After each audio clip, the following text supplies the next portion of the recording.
दोस्तों, यदि आप पासपोर्ट बनवाने की सोच रहे हैं तो आप बिल्कुल सही जगह आए हैं, क्योंकि आज की इस वीडियो में हम जानेंगे कि हम खुद से पासपोर्ट के लिए ऑनलाइन अप्लाई कैसे कर सकते हैं।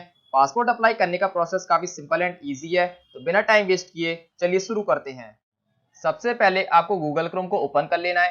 गूगल क्रोम को ओपन करने के बाद आप सर्च बॉक्स में टाइप करेंगे पासपोर्ट। दोस्तों, पासपोर्ट टाइप करने के बाद यहाँ पर आपको सबसे पहली वेबसाइट दिखाई देगी, passportindia.gov.in। तो दोस्तों, इस पर आपको क्लिक करना है। इस पर क्लिक करने के बाद आपको कुछ इस टाइप का इंटरफेस दिखाई देगा। तो सबसे पहले आपकी स्क्रीन पर एक पॉपअप शो होगा, तो इसको आप क्लोज कर देंगे। इसके बाद आपको आना होगा न्यू यूजर रजिस्ट्रेशन पर। इस पर आप क्लिक करेंगे। इस पर क्लिक करने के बाद आपको कुछ इस टाइप का इंटरफेस दिखाई देगा। तो यहाँ पर आपको आना है रजिस्टर टू अप्लाई एट, और यहाँ पर आपको सिलेक्ट कर लेना है पासपोर्ट ऑफिस। इसके बाद आप नीचे आएंगे और यहाँ पर आपसे पासपोर्ट ऑफिस पूछ रहा है, तो आपके घर के पास में जो भी पासपोर्ट ऑफिस है वो आप सिलेक्ट कर लेंगे। तो सबसे पहले हम यहाँ पर अपना डिस्ट्रिक्ट सिलेक्ट करेंगे। इसके बाद यहाँ पर आपसे आपका नाम पूछ रहा है, तो यहाँ पर आपको अपना फर्स्ट नेम और मिडिल नेम यहाँ पर टाइप करना है। इसके बाद यदि आपका सरनेम है तो वो आप यहाँ पर टाइप कर देंगे। इसके बाद आप नीचे आएंगे और यहाँ पर आपसे आपकी डेट ऑफ बर्थ पूछ रहा है, तो आप यहाँ पर कैलेंडर पर क्लिक करेंगे और यहाँ से आप अपनी डेट ऑफ बर्थ को सिलेक्ट कर लेंगे इस तरीके से। इसके बाद आप नीचे आएंगे और यहाँ पर आपसे ईमेल आईडी पूछ रहा है, तो यहाँ पर आपको अपनी ईमेल आईडी एंटर कर देनी है। इसके बाद आपसे पूछ रहा है कि आप अपनी ईमेल आईडी को लॉगिन आईडी बनाना चाहते हैं, तो हम बनाना चाहते हैं तो हम यस कर देंगे। इसके बाद हम नीचे आएंगे और यहाँ पर आपको पासवर्ड बनाना होगा। पासवर्ड आप कुछ भी बना सकते हैं, बस आपको इस बात का ध्यान रखना है कि आपके पासवर्ड में एक कैपिटल लेटर हो, कुछ स्मॉल लेटर हो, एक स्पेशल कैरेक्टर हो और कुछ नंबर हो, तो आप पासवर्ड बना लेंगे। इसके बाद आप पासवर्ड को यहाँ पर कंफर्म कर देंगे। इसके बाद आपसे यहाँ पर एक क्वेश्चन पूछ रहा है, तो आप यहाँ पर क्लिक करेंगे और यहाँ पर आपको कई सारे ऑप्शन मिल जाएंगे, तो इसमें से आप कोई सिलेक्ट कर सकते हैं। एग्जाम्पल के लिए मैं यहाँ पर बर्थ सिटी को सिलेक्ट कर लेता हूँ। इसके बाद आपको यहाँ पर आंसर लिख देना है। दोस्तों, आप यहाँ पर जो भी आंसर टाइप करेंगे उसको आपको याद रखना है। यदि इन फ्यूचर आप यूजर आईडी या पासवर्ड को भूल जाते हैं तो आप इस आंसर की हेल्प से आप पासवर्ड को फॉरगेट कर पाएंगे। इसके बाद हम नीचे आते हैं और यहाँ पर आपको कैप्चा दे रखा है, इसको आप यहाँ पर टाइप करेंगे और रजिस्टर पर क्लिक करेंगे। रजिस्टर पर क्लिक करने के बाद आपकी स्क्रीन पर मैसेज शो करेगा, thank you for registering on the passport सेवा पोर्टल। तो आपका रजिस्ट्रेशन तो कंप्लीट हो गया है, बट आपको यहाँ पर अपने अकाउंट को एक्टिवेट करना होगा। अकाउंट एक्टिवेशन के लिए आपके ईमेल आईडी पर एक लिंक गया होगा, तो आपको अपनी ईमेल आईडी ओपन करनी है। मेल आईडी पर आप चेक करेंगे तो आपको पासपोर्ट सेवा की तरफ से एक मेल आया होगा और उसमें आपको एक लिंक दिया होगा, तो आपको सिंपली उस लिंक पर क्लिक करना है। तो आपका जो अकाउंट है वो यहाँ पर एक्टिवेट हो जाएगा। तो हम इस लिंक पर क्लिक कर देते हैं। लिंक पर क्लिक करने के बाद आपसे यहाँ पर आपकी यूजर आईडी मांग रहा है, तो यूजर आईडी हमने मेल आईडी बनाई थी, तो हम यहाँ पर अपनी मेल आईडी को एंटर करेंगे और इसके बाद हम सबमिट पर क्लिक करेंगे। सबमिट पर क्लिक करने के बाद आपकी स्क्रीन पर मैसेज शो करेगा, your account has been activated successfully और क्लिक हियर टू लॉगिन। तो आप लॉगिन पर क्लिक करेंगे तो आप यहाँ से लॉगिन कर पाएंगे। तो आपको यहाँ पर अपनी लॉगिन आईडी एंटर करनी है। तो सिंपली लॉगिन आईडी में आपको यहाँ पर अपनी ईमेल आईडी एंटर कर देनी है। इसके बाद आप कंटिन्यू पर क्लिक करेंगे। कंटिन्यू पर क्लिक करने के बाद आपसे यहाँ पर आपका पासवर्ड मांगेगा, तो आपने अभी अभी जो यहाँ पर पासवर्ड बनाया है वो पासवर्ड आप यहाँ पर एंटर करेंगे। इसके बाद आप नीचे आएंगे और यहाँ पर आपसे कैप्चा पूछ रहा है, तो यहाँ पर आप कैप्चा को एंटर करेंगे और इसके बाद आप लॉगिन पर क्लिक करेंगे। लॉगिन पर क्लिक करने के बाद आपको कुछ इस टाइप का इंटरफेस दिखाई देगा, तो सिंपली आपको यहाँ पर अप्लाई फॉर फ्रेश पासपोर्ट पर यहाँ पर क्लिक करना है। इसके बाद आपका नेक्स्ट पेज ओपन होगा और सिंपली आप यहाँ पर क्लिक करेंगे, click here to fill the application form पर। इसके बाद आपको यहाँ पर अपना स्टेट सिलेक्ट करना होगा, तो हम यहाँ पर क्लिक करेंगे और अपना स्टेट सिलेक्ट कर लेंगे। इसके बाद आपसे यहाँ पर आपको डिस्ट्रिक्ट पूछ रहा है, तो आप यहाँ पर क्लिक करेंगे और अपना डिस्ट्रिक्ट सिलेक्ट कर लेंगे। इसके बाद आपसे यहाँ पर पूछ रहा है कि आप फ्रेश पासपोर्ट को अप्लाई कर रहे हैं या फिर आप पासपोर्ट को रिन्यू करा रहे हैं, तो हम यहाँ पर नया पासपोर्ट अप्लाई कर रहे हैं, तो हम यहाँ पर फ्रेश पासपोर्ट सिलेक्ट कर लेंगे। इसके बाद आपसे यहाँ पर पूछ रहा है कि आप पासपोर्ट को नॉर्मल वे में अप्लाई कर रहे हैं या फिर तत्काल में, तो हम यहाँ पर नॉर्मल में अप्लाई कर रहे हैं। तत्काल पासपोर्ट कैसे बनाना है उसके लिए मैं अलग से वीडियो बनाऊंगा। इसके बाद आपको यहाँ पर पेजेस सिलेक्ट करने होंगे। यदि आप 30 पेजेस को सिलेक्ट करते हैं तो आपको यहाँ पर 1500 की फीस पेमेंट करनी होगी। यदि आप 60 पेजेस को सिलेक्ट करते हैं तो आपकी जो फीस है वो बढ़ जाएगी। तो फिलहाल अभी मैं यहाँ पर 36 पेजेस को सिलेक्ट कर लेता हूँ, बट यदि आप बार बार बाहर जाते हैं तो आप 60 पेजेस को भी सिलेक्ट कर सकते हैं। इसके बाद हम नेक्स्ट पर क्लिक करेंगे। इसके बाद यहाँ पर आपको एप्लीकेंट की डिटेल्स फिल करनी होगी। तो सबसे पहले यहाँ पर एप्लीकेंट का नाम पूछ रहा है, तो यहाँ पर आपको एप्लीकेंट का first name and middle name type कर देना है। इसके बाद यहाँ पर आपसे सरनेम पूछ रहा है, तो यहाँ पर आपको सरनेम एंटर कर देना है। इसके बाद आप नीचे आएंगे तो यहाँ पर आपसे जेंडर पूछ रहा है, तो यहाँ पर आप मेल फीमेल जो भी हैं वो आप यहाँ पर सिलेक्ट कर लेंगे। तो हम यहाँ पर मेल को सिलेक्ट कर लेते हैं। इसके बाद आप नीचे आएंगे तो यहाँ पर आपसे पूछ रहा है कि आप किसी और नेम से भी जाने जाते हैं। यदि जाने जाते हैं तो आप यस पर टिक करेंगे, अदरवाइज नो पर टिक करेंगे। तो मैं यहाँ पर नो पर टिक कर देता हूँ। इसके बाद आपसे पूछ रहा है क्या आपने कभी अपना नाम चेंज किया है, यदि किया है तो आप यस पर टिक करेंगे, अदरवाइज नो पर टिक करेंगे। तो मैं यहाँ पर नो पर टिक कर देता हूँ। इसके बाद आप नीचे आएंगे तो यहाँ पर आपसे डेट ऑफ बर्थ पूछ रहा है, तो यहाँ पर आपको अपनी डेट ऑफ बर्थ एंटर कर देनी है।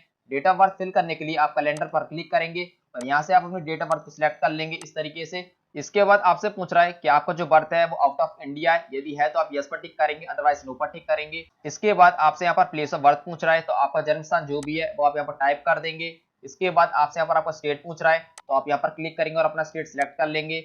इसके बाद आपसे यहाँ पर डिस्ट्रिक्ट पूछ रहा है, तो यहाँ से आप अपना डिस्ट्रिक्ट सिलेक्ट कर लेंगे इस तरीके से।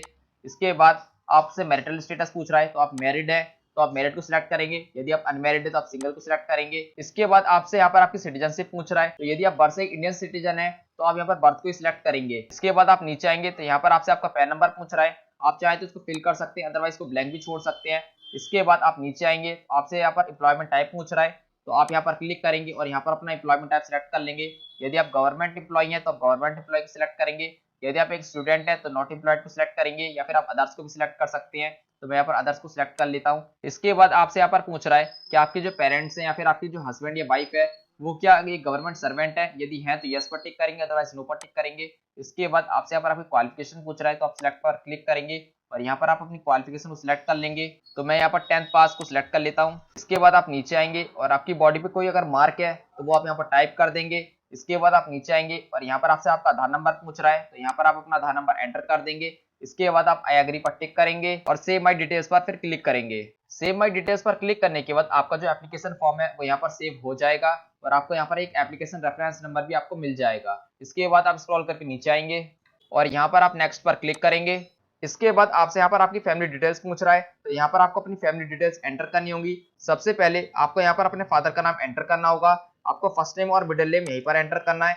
इसके बाद यदि आपके फादर का कोई सरनेम है तो वो आप यहाँ पर एंटर करेंगे। इसके बाद आप नीचे आएंगे और यहाँ पर आपसे आपकी मदर का first name and middle name पूछ रहा है, तो वो आप यहाँ पर टाइप करेंगे। इसके बाद यदि आपकी मदर का कोई सरनेम है तो वो आप यहाँ पर एंटर कर देंगे। इसके बाद आप नीचे आएंगे और नेक्स्ट पर क्लिक करेंगे।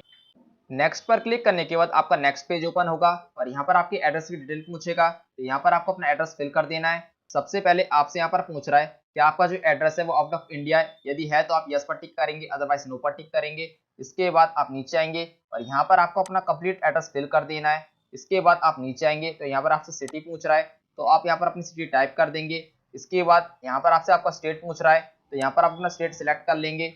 इसके बाद आप नीचे आएंगे तो यहाँ पर आपका जो डिस्ट्रिक्ट है वो आपको यहाँ पर फिल कर देना है इस तरीके से। इसके बाद आप नीचे आएंगे और यहाँ पर आपसे आपका पुलिस स्टेशन पूछ रहा है, तो आप यहाँ पर क्लिक करेंगे और यहाँ से आप अपना पुलिस स्टेशन सेलेक्ट कर लेंगे। आपके एरिया में जितने पुलिस स्टेशन होंगे वो सभी आपको यहाँ पर शो करेंगे, तो आप अपने अकॉर्डिंग यहाँ पर सिलेक्ट कर लेंगे।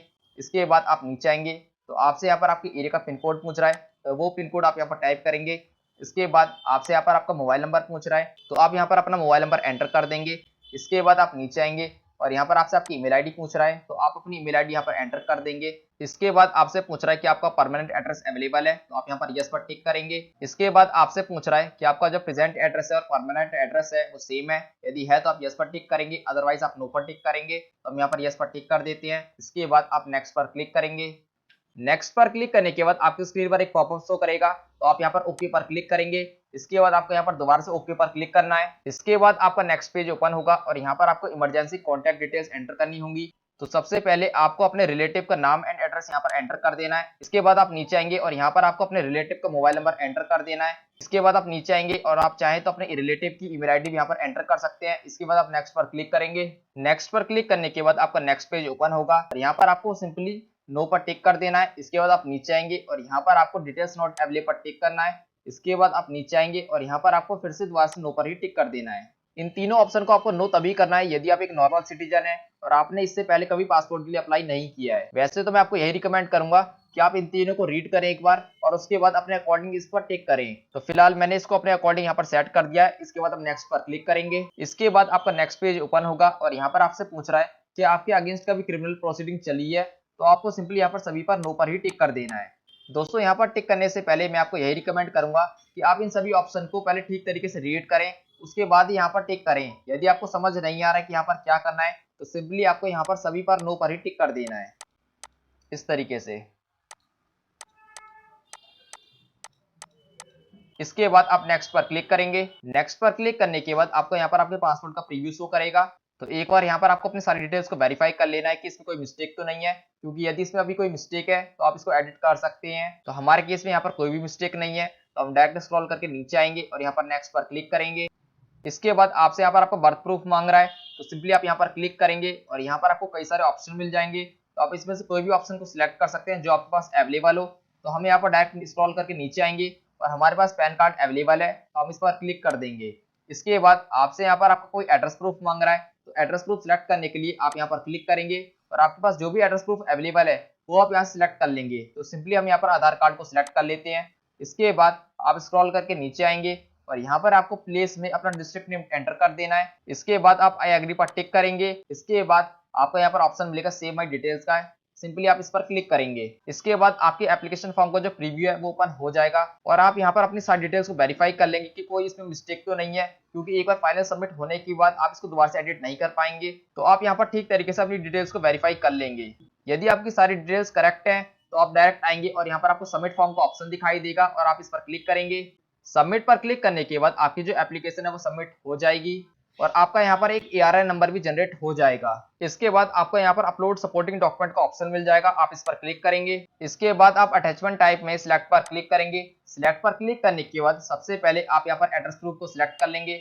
इसके बाद आप यहाँ पर अटैचमेंट डिस्क्रिप्शन में सिलेक्ट पर क्लिक करेंगे और यहाँ पर आप प्रूफ को सिलेक्ट कर लेंगे। तो हम यहाँ पर आधार कार्ड को सिलेक्ट कर लेते हैं। इसके बाद आप चूज फाइल पर क्लिक करके यहाँ पर अपना आधार कार्ड को अपलोड कर देंगे। एड्रेस प्रूफ अपलोड करने के बाद इसी तरीके से आप यहाँ पर अपनी डेट ऑफ बर्थ प्रूफ भी अपलोड करेंगे। तो हम यहाँ पर डेट ऑफ बर्थ को सिलेक्ट कर लेते हैं। इसके बाद आप दोबारा से अटैचमेंट डिस्क्रिप्शन पर क्लिक करेंगे और आप यहाँ पर डेट ऑफ बर्थ प्रूफ को सिलेक्ट कर लेंगे। तो हम यहाँ पर पैन कार्ड को सिलेक्ट कर लेते हैं। इसके बाद आप चूज फाइल पर क्लिक करेंगे और जहां पर भी अपना पैन कार्ड रखा है वहां से आप अपना पैन कार्ड सिलेक्ट करके यहाँ पर अपलोड कर देंगे। डॉक्यूमेंट अपलोड होने के बाद आप क्लिक करेंगे व्यू सेव्ड सबमिटेड एप्लीकेशन पर। इसके बाद आप यहाँ पर टिक करेंगे। इसके बाद आप क्लिक करेंगे पेमेंट एंड अपॉइंटमेंट पर। पेमेंट एंड अपॉइंटमेंट पर क्लिक करने के बाद आपको क्लिक करना है पे एंड शेड्यूल अपॉइंटमेंट पर। इसके बाद आप यहाँ पर टिक करेंगे और राइट साइड में आकर नेक्स्ट पर क्लिक करेंगे। इसके बाद आपको दोबारा से नेक्स्ट पर क्लिक करना है और यहाँ पर आपको अपना पासपोर्ट ऑफिस सिलेक्ट कर लेना है। पासपोर्ट ऑफिस सिलेक्ट करने के लिए आप सिंपली सिलेक्ट पर क्लिक करेंगे और यहाँ से आप अपना पासपोर्ट ऑफिस सिलेक्ट कर लेंगे। जैसे ही यहाँ पर आप पासपोर्ट ऑफिस को सिलेक्ट करेंगे, पासपोर्ट ऑफिस का जो भी एड्रेस है वो आपको यहाँ पर शो करेगा। इसके बाद आप डायरेक्ट नीचे आएंगे और यहाँ पर आप कैप्चा को फिल करेंगे और नेक्स्ट पर क्लिक करेंगे। इसके बाद आपको यहाँ पर शो कर रहा है कि आपको 1500 रुपए की पेमेंट करनी है और यहाँ पर आपको अपॉइंटमेंट डेट भी दिखा रहा है कि आपको किस डेट का अपॉइंटमेंट मिल रहा है। यदि आप अपॉइंटमेंट डेट चेंज करना चाहते हैं तो सिंपली आप इस कैलेंडर पर क्लिक करेंगे और यहाँ से आप अपने अकॉर्डिंग डेट को सिलेक्ट कर लेंगे। तो ये दोस्तों ग्रीन बॉक्सेस है, इसका मतलब है कि अपॉइंटमेंट अवेलेबल है, तो आप अपने अकॉर्डिंग यहाँ पर इसको सिलेक्ट कर लेंगे इस तरीके से। इसके बाद आपको डायरेक्ट आना है पे एंड अपॉइंटमेंट वाले ऑप्शन पर, इस पर आप क्लिक करेंगे। इसके बाद आप ओके आई अंडरस्टैंड पर क्लिक करेंगे। इसके बाद आपका पेमेंट गेटवे ओपन हो जाएगा और यहाँ से आप पेमेंट मेथड को सिलेक्ट कर लेंगे और यहाँ पर आप 1500 रुपए की ऑनलाइन पेमेंट कर देंगे। पेमेंट करने के बाद आपकी जो पेमेंट रिसिप्ट है वो जनरेट हो जाएगी और उसको आप डाउनलोड कर लेंगे और साथ ही उसका प्रिंट निकालकर अपने पास रख लेंगे। इसके अलावा आप यहाँ पर व्यू प्रिंट सबमिटेड फॉर्म पर क्लिक करेंगे और यहाँ से आप अपनी एप्लीकेशन फॉर्म को भी डाउनलोड करके उसका प्रिंट करके अपने पास संभाल कर रख लेंगे। इसके बाद जिस डेट का आपको अपॉइंटमेंट मिला है उस डेट को आपको अपना एप्लीकेशन फॉर्म, पेमेंट रिसिप्ट, इसके अलावा आपने जो डॉक्यूमेंट्स यहाँ पर अपलोड किए हैं उनकी एक एक फोटो कॉपी और साथ में ओरिजिनल डॉक्यूमेंट लेकर पासपोर्ट ऑफिस जाना होगा। एक बार वेरिफिकेशन कंप्लीट होने के बाद कुछ ही दिनों में आपका पासपोर्ट इशू करके आपको डिलीवर कर दिया जाएगा। तो दोस्तों ये था पासपोर्ट अप्लाई करने का कंप्लीट प्रोसेस। आई होप आपको पूरा प्रोसेस समझ में आया होगा। यदि दोस्तों पासपोर्ट अप्लाई करते समय आपको किसी तरह की प्रॉब्लम आती है तो आप मेरे से कमेंट सेक्शन में कमेंट करके यहाँ पर पूछ सकते हैं। मैं उम्मीद करता हूँ दोस्तों आपको वीडियो पसंद आई होगी। यदि दोस्तों वीडियो पसंद आई तो प्लीज वीडियो को लाइक करें, चैनल को सब्सक्राइब करें और अपने फ्रेंड, फैमिली एंड रिलेटिव में ज्यादा से ज्यादा शेयर करें। मिलते हैं नेक्स्ट वीडियो में, तब तक के लिए जय हिंद।